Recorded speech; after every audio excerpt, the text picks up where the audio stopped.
Bonsoir à tous, c'est Henri. Amélie, chaque soir, c'est la même question. Qu'est-ce que je vais cuisiner? Je reste devant le frigo ouvert pendant 10 minutes. Je regarde, je ne sais pas, c'est frustrant. Bienvenue sur Bonjour Cast Français. Oh Henri, je te comprends tellement. Moi, c'est la question la plus stressante de ma journée. Parfois, je commande juste de la nourriture parce que je ne peux pas décider. Exactement. Mais tu sais quoi? J'ai développé un système. Maintenant, choisir quoi cuisiner n'est plus un cauchemar. C'est rapide et facile.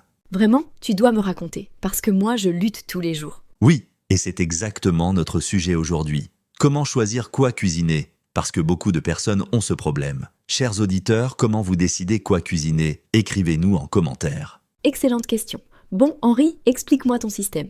Comment tu commences? D'accord. Alors, première étape, je vérifie ce que j'ai déjà. Je regarde dans mon frigo, dans mes placards. Qu'est-ce qui doit être utilisé bientôt? Ah, donc, tu ne commences pas par décider un plat. Tu commences par l'inventaire. Exactement. Parce que parfois, j'ai des légumes qui vont périr, des tomates qui deviennent molles. Alors, je dois les utiliser. C'est intelligent, ça évite le gaspillage. Oui, hier soir, j'avais des carottes, des oignons et un peu de poulet. Donc, je me suis dit, qu'est-ce que je peux faire avec ça? Et qu'est-ce que tu as fait? Un sauté de poulet avec des légumes, simple, rapide, délicieux.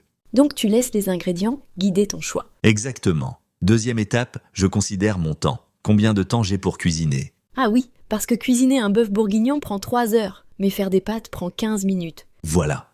Si je rentre tard du travail, fatigué, je choisis quelque chose de rapide.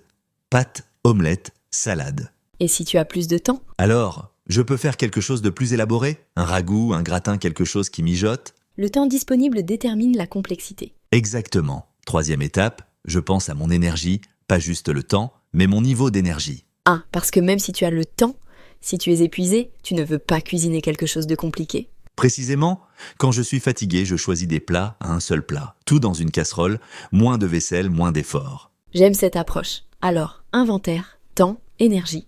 Qu'est-ce qui vient après? Quatrième étape, je considère la météo et la saison. Ça influence vraiment mes envies. La météo, comment? En hiver, quand il fait froid, je veux des soupes chaudes, des plats réconfortants, des ragoûts. Ah oui, la nourriture réconfort. Exactement. Mais en été, quand il fait chaud, je veux des salades fraîches, des plats légers. Donc, ton corps te dit ce dont tu as besoin selon la météo. Oui, et aussi les légumes de saison. En été, les tomates sont délicieuses. En hiver, les courges sont parfaites.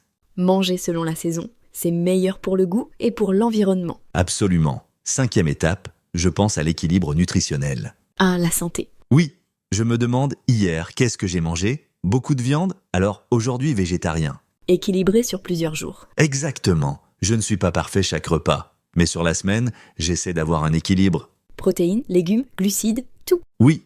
Sixième étape, je considère qui mange. Juste moi, des amis, ma famille. Ah oui, parce que si tu cuisines pour toi, tu peux faire ce que tu veux.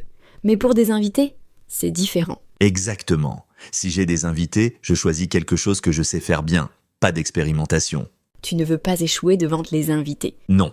Et aussi, je demande s'ils ont des allergies, des préférences. Certains sont végétariens, certains n'aiment pas le poisson. Considérer les autres, c'est important. Oui, et septième étape, j'utilise la règle de la rotation. La règle de la rotation, qu'est-ce que c'est? Je ne cuisine pas la même chose 2 soirs de suite. Si hier c'était des pâtes, aujourd'hui c'est autre chose. Pour avoir de la variété. Exactement. Sinon, c'est ennuyeux. Ton corps a besoin de variété aussi, différents nutriments. J'aime ça. Chers auditeurs, vous aussi, vous essayez de varier vos repas? Bonne question. Amélie, et toi, comment tu choisis? Tu as un système?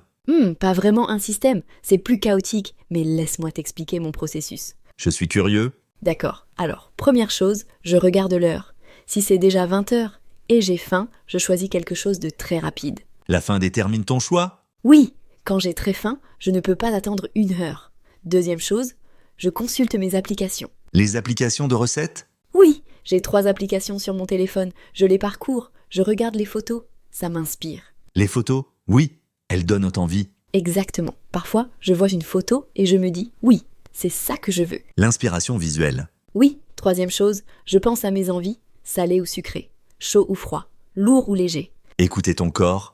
Exactement. Parfois, mon corps veut quelque chose de spécifique. Je l'écoute. Quatrième chose? Quatrième chose, je considère mon budget. Cette semaine, j'ai beaucoup d'argent ou non. Ah oui, le budget, très important. Oui, si j'ai un petit budget, je choisis des ingrédients simples. Pâtes, riz, œufs. Si j'ai plus, je peux acheter du saumon, des crevettes. Le budget influence directement tes choix. Absolument. Cinquième chose, je vérifie les promotions au supermarché. Les promotions, bonne stratégie. Oui, si le poulet est en promotion, je cuisine du poulet. Si les légumes sont en promotion, je fais une ratatouille. Pragmatique. Très. Et sixième chose, je demande à Sophie, ma meilleure amie. Tu demandes à ton ami? Oui, je lui envoie un message.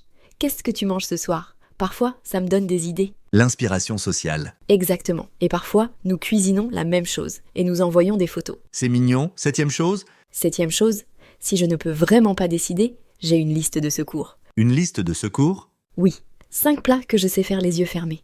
Quand mon cerveau ne fonctionne pas, je choisis de cette liste. Intelligent. Toujours avoir un plan de secours. Oui, mes plats de secours sont spaghettis à la tomate, omelette, salade de poulet, soupe de légumes et riz frit. Simples et efficaces. Exactement. Chers auditeurs, vous avez des plats de secours? Quels sont-ils? Excellente question. Bon, Amélie, parlons des erreurs communes quand on choisit quoi cuisiner. Oui, première erreur, être trop ambitieux. Ah oui, tu vois une recette complexe avec 15 ingrédients, tu te dis « je peux faire ça ». Et après 2 heures, ta cuisine est un désastre et le plat est raté. Exactement. Sois réaliste sur ton niveau. Deuxième erreur, ne pas planifier. Oui, si tu décides le soir même, tu es stressé, tu n'as peut-être pas les ingrédients. Alors, tu commandes de la nourriture, ça coûte plus cher. Oui, mieux vaut planifier la semaine, au moins les grandes lignes. Troisième erreur, je retrouve la même erreur. Cuisiner toujours la même chose. La routine, lundi, pâtes, mardi, pâtes, mercredi, pâtes. C'est ennuyeux et nutritionnellement limité. Oui, essaie de nouvelles choses, au moins une fois par semaine. Quatrième erreur, ignorer les restes. Ah, les restes. Moi, j'adore les restes. Moi aussi, hier, c'était du poulet rôti. Aujourd'hui, sandwich au poulet. Demain, soupe de poulet. Exactement. Les restes peuvent devenir de nouveaux plats. Cinquième erreur. Ne pas avoir de base. Les bases, comme quoi? Comme toujours avoir. Pâtes, riz, huile d'olive, ail, oignon, sel, poivre. Avec ça, tu peux toujours faire quelque chose. Ah oui, les fondamentaux du garde-manger. Exactement. Si tu as toujours ces bases, tu n'es jamais complètement bloqué. Sage conseil. Bon, donnons des astuces pratiques à nos auditeurs. D'accord. Première astuce, le dimanche, planifie la semaine. Au moins les idées générales. Oui, tu n'as pas besoin d'être précis. Juste lundi poulet, mardi végétarien, mercredi poisson. Deuxième astuce, crée une liste de rotation. 20 plats que tu aimes. Oui, et chaque semaine tu choisis 7 de cette liste. Tu tournes. Troisième astuce, utilise les thèmes. Lundi, c'est italien. Mardi, c'est asiatique. Mercredi, c'est français. Les thèmes rendent le choix plus facile. Tu limites les options. Quatrième astuce, double les portions. Cuisine pour 2 jours. Oui, le lundi, tu cuisines beaucoup. Le mardi, tu réchauffes, tu économises du temps. Cinquième astuce, garde les recettes simples en semaine. Les recettes complexes pour le week-end. Exactement. La semaine, tu es occupé. Le week-end, tu as le temps d'expérimenter. Sixième astuce, implique les autres. Si tu vis en famille, demande qu'est-ce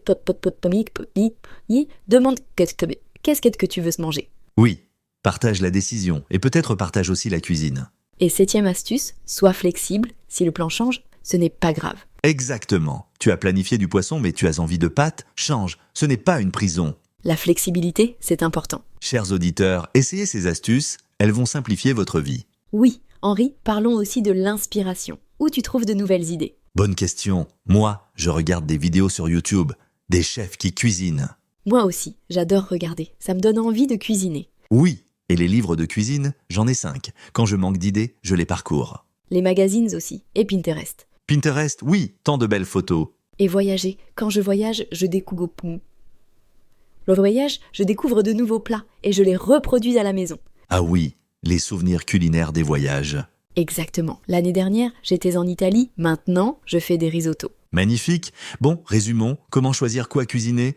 D'accord. Premièrement, regarde ce que tu as. Deuxièmement, considère ton temps et ton énergie. Troisièmement, pense à la météo et la saison.